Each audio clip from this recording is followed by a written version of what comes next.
Hi friends, మేము చలికాలంలో సంక్రాంతి సెలవులకి బీచ్కి వెళ్ళాం. అయినా చూస్తున్నారు కదా ఎంతమంది జనం ఉన్నారో.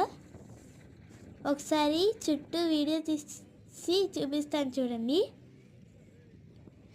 ఫ్రెండ్స్, మీరు ఎప్పుడైనా చలికాలంలో బీచ్కి వెళ్తే మీకు ఎలా ఉందో కామెంట్ బాక్స్లో కామెంట్ చేయండి. అలాగే మా ఛానల్ కూడా ఫస్ట్ టైం చూస్తే సబ్స్క్రైబ్ చేసుకోండి, లైక్ చేయండి, షేర్ చేయండి ప్లీజ్.